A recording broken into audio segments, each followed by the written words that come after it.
your life is on the line and you know that you're on an oxygen tank and they're going to put you in your head, see what you do. Because the bottom line is that me, I'm one person. I can never miss. The guy's not being loyal to you. How could you be loyal to him? Yeah. And whether you're your father or not. So, you know, but it's always been hard because it was my father. The word came down, this guy had to go. You know, we didn't know nothing about him until the last minute. And I liked him. I liked Bill. He was a nice guy, but... Welcome to the show.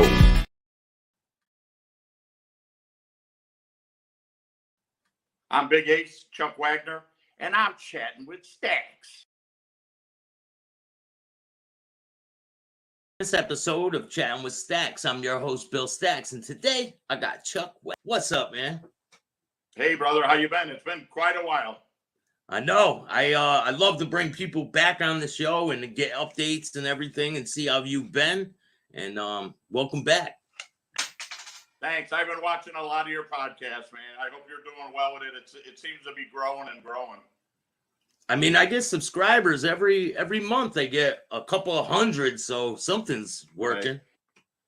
One of my boys, Mel Chancey, he Chicago guy, he was in Bluegrass Run. We had a fight scene. He just did a podcast with John Bernthal, the Punisher guy. It's called The Real One, and I hate to advertise somebody else's shit on your show, but I want to try to set you up to go talk to him. Because he's kind of doing what you're doing, but in a little different way, and he's the kind of guy that shares. This guy has billions of subscribers, so it'll help you grow, all of us. So, and that's what I do. It definitely would. Put people with people. I've reached out to Mel. I've spoken with Mel. He was he said he's gonna come on, but he was dealing with some Hollywood stuff, and yet they were filming a movie. John, he just did that, and then they did the podcast. And John, I guess, is taking Mel under his Mel's advice for training and all the other stuff, because the fight scenes he does are incredibly tough, and you got to have good doctors that are pro sports doctors, and Mel knows everybody. So. Yeah, he was one of the people that rode into the ring with all the Hells Angels in the WWE. Yeah, he really is. Honestly, he really is a big pussycat when you sit down. And I don't think he drinks anymore, but he might smoke marijuana. I don't know. I'm not divulging anything, but one day we're like little kids. We're just high and laughing, and he's a good guy. That's why he's the leader of the Chicago chapter. He gets shit done, and he has a personality, and he makes you laugh. I got to tell you, the funniest people, and you know this to be true, funniest people I've ever met in my life are criminals and mob guys, because they don't give a fuck. They don't care. They're going to tell a joke. Doesn't matter. They're going to make fun of you. It's just they're good people. They just happen to do some bad stuff. So how did you meet Mel? I trained at Chuck Sanow's gym, and we were all in the same area. We were all doing the same kind of things. I did a little stint serving the Outlaws some goodies, and when I met him, he was out of the Angels, and I saw him in the gym, and I go, I need you in a movie. I want you to. I need you to be in my movie. And he's like, fine. So we went and shot it, him and his girl. And man, this was more than 15 years ago. I am actually going to ask John Bernthal to play the lead character in Bluegrass Run. It's a guy named Michael Crown. He's a criminal, and he goes to Kentucky to lay low.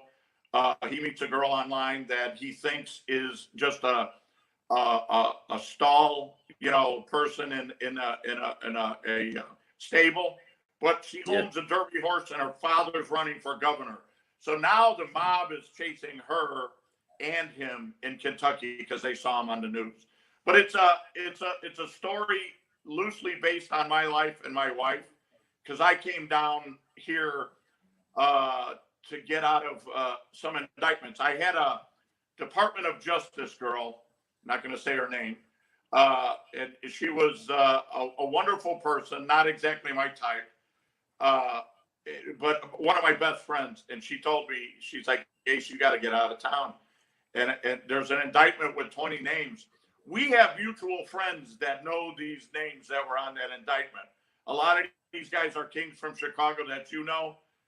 You know what I'm talking about. And Stevie Bullets knows those guys. Well, and there was a lot of beef about that because they thought I ratted them out. But I called them guys and told them there's a wire at Frankie and Johnny's. You better get your ass out of there. But someone was serving a couple of kilos a week out of there. And I think 19 of them got, 18 of them got busted, except the top dog and the outsider, which was me. So they immediately put a green light hit on me because they thought I ratted everybody out. But I wasn't. Just because I was talking to a girl in the Department of Justice doesn't mean I'm ratting people. They always say kings, mob guys never talk to the cops. Well, there's affiliates that talk to cops, and that's how things run. You can't do things without intelligence, and you get intelligence from sources. And if you don't talk to them, you have no sources. So I know what everybody says, but you got to be doing favors and running around doing shit. But I told them I got out of there and came to Kentucky and met my wife. And they all went to jail, and then this was that. And in the end, it was the big boss that ratted everybody out. So that's usually how it goes nowadays, too. Yeah. And they supposedly dropped a green light, but I went back a couple of times. And listen, I love the way I grew up, and I love them guys, but it's a brotherhood, a fraternity. But the bottom line is, at any time, anyone can be killed or sacrificed, and it's no way to live. So it's not. Definitely not. It never ends well. No, it's death or jail or something. You got to give up. You got to give up so much to get ahead. And then they just take it from you if they want. Kind of like our government. Yeah. Kind of way America works right now. So, yeah. So you had some dealings with them brothers, right? Which one? Oh, the florist? Yeah. So, all right. So my connections with the Kings and Hamlin, we had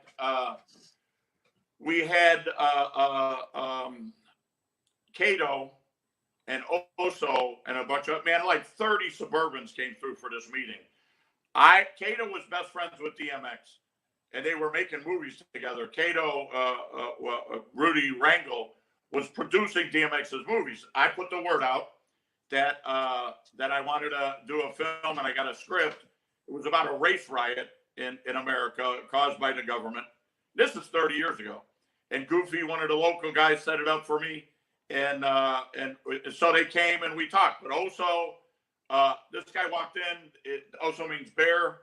He was his bodyguard. Dude had a duck to get in the doorway. I mean, he was just a monster. But he said, two things. I don't know you. People can vouch for you, but that has nothing to do with me. This is a different game. I want to, in private, he told me, I want two things from you. I want you to rob a drug dealer, because he was big into robbing. He robbed kings. They murdered their own kings. That's the other thing. A lot of kings killed kings, and we shot at each other all the time. And that's crazy because that's not the way it's supposed to be, but people have beefs, And it's not like the Cosa Nostra where you go to the big boss and you try to get approval for a hit. These motherfuckers are just buck wild. And that's when I was there. I don't know. They lure you. They like to do some sneaky shit too, like lure you in the car. There's crazy shit, a lot of tricking, a lot of shooting, a lot of underhanded shit, and that's why And listen, even the Cosa Nostra fell. At some point, people get too greedy and everything. So, anyways, he told me, "I want you to rob one of your drug dealers, and you come back and give me the money and the dope." And the information on it. So in this game, blackmail is the whole thing. It's kind of like I let you crawl up on my backside. You have power over me to blackmail me now. So, but the game is now I got to out blackmail you. If I want to come up on you or pull even, and you're not my boss no more, then I got to out blackmail you. And nobody gets mad about it. They might try to kill you, but they don't get mad. They know the game. And so he said, do that. I said, fine. I brought him the stuff. We actually robbed some Polish drug dealers. There on Archer Avenue in Chicago, there's a bunch of Polish bars, and there's Russians and Polish guys in there. And I loved them. I hung around with them. Not these guys. But I went in there a few times, saw what their business was. I was trying to take it over. So I thought, I'm going to rob them. And we came in and we took TVs. And I told the guys, we're wearing DEA stuff. We came in FBI. We came in and I told them, don't take stuff other than money and drugs. Put it in bags like evidence and let's get out of there. They were taking TVs. They were taking stereos. They were taking clothes. I mean, these guys were numbskulls. So the Polish guys figured it out, and then they put the Russian mob on us. So now I got problems. But I brought it back to Cato. Cato gave me the two Flores brothers' names. I didn't know they were kings. I didn't know they were Sinaloa. And my ex-father-in-law was actually Sinaloa. So maybe he had intel on me to make his own people rob his own people. I don't know. But he knew who my father-in-law was. Cato grew up was a lot in Leclerc Courts, and so was I. That was a South Side project. But anyway, so he said to do that. He gave me the names and the addresses, and he says, put your guys out, start to watch them. This is not an easy job. And so I waited and started doing some work. 2 days later, Cato got shot 9 times or 5 times in the barber shop. He's wearing $350,000 worth of jewelry, and they didn't rob him. So we knew it was a hit. And from what I hear, it was the Four Corner Hustlers. And I hear some shit that his wife turned him in and also was in on it. I don't believe it, but people say people are tricks. People they lie. So I don't know what the real deal is, and I've never talked to him again. But if I would have tried to rob them guys, I would have been dead for sure. I would have been rich. So Cato so, robbed them for 150 kilos. What, the brothers? 150. Yeah. For the brothers? Yeah, he already robbed them, and so he wanted a double up. But I heard the brother, one of the brothers, was sleeping with his wife. So, and there's some truth to that. So, I don't know. You know what I mean? I don't know if you've seen, but a Venezuelan drug lord was just tossed over the side of a boat with weights on him, live on the internet. Right. Oh, wow. Yeah, there's a video of them throwing him over the boat. Yeah.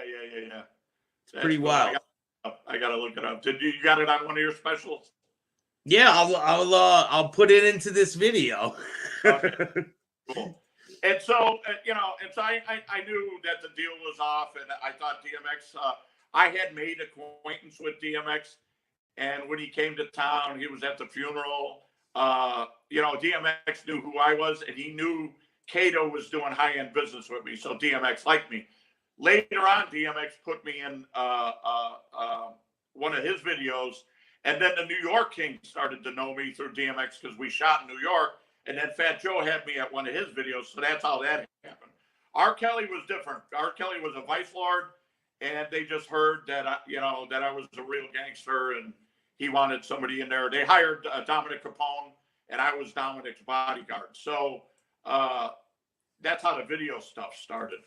But so I mean, like I said, this is gangster act. It's like gangster rappers, but gangster actors, and even guys like Danny Trejo started that way. All these guys are, Chiros like that.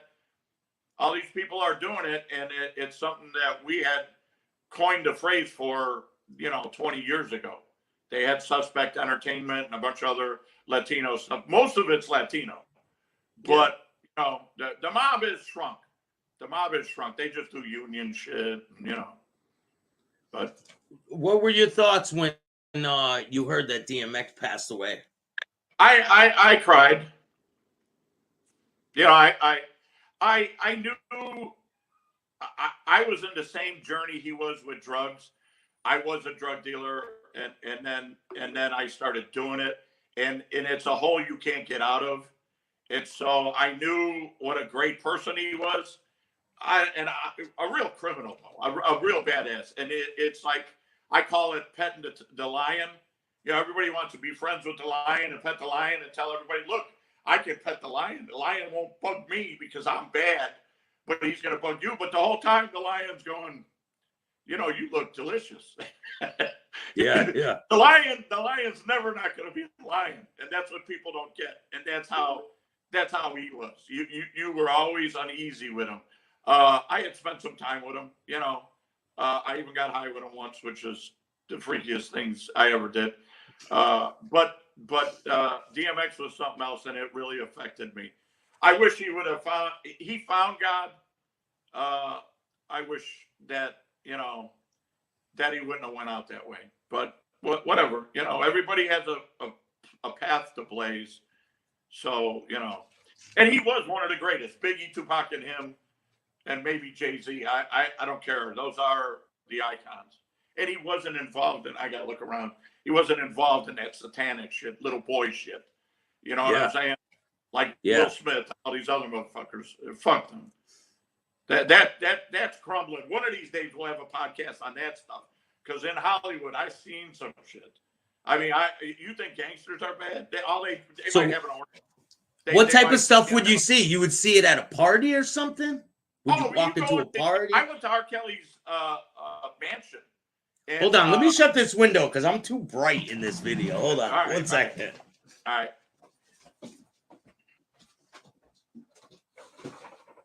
I look all pasty and shit, you know? Oh, you're not with who you're dealing with. I look all pasty. Better. That's better. Hey, that's the angels. Look a little. Angels down. Yeah, I look a little more natural now.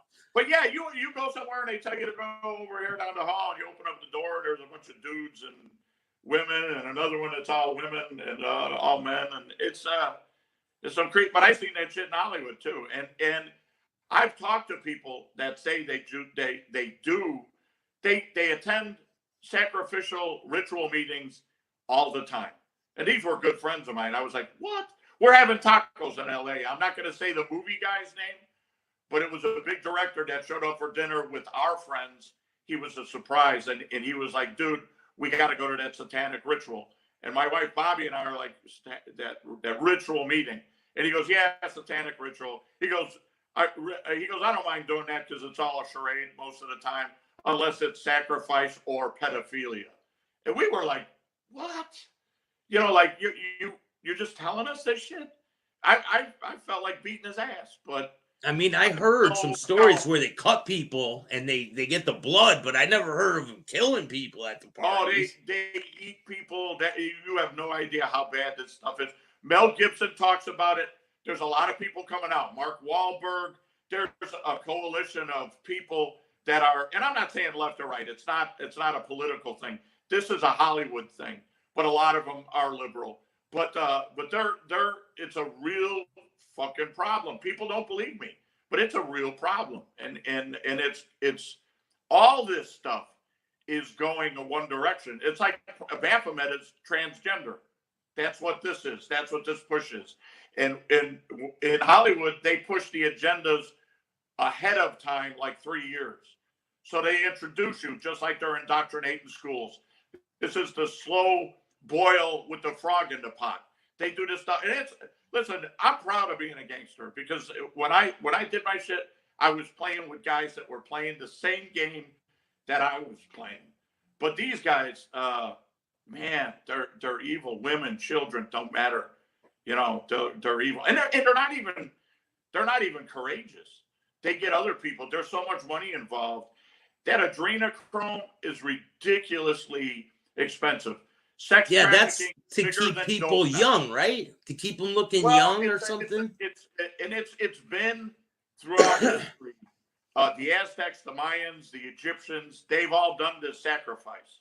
So this is nothing new. This is hidden knowledge. This is ancient stuff. And granted, who am I to say what people have done in the past and everything else?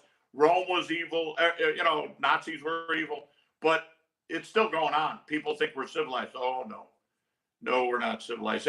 Gangsters are civilized. compared to these people.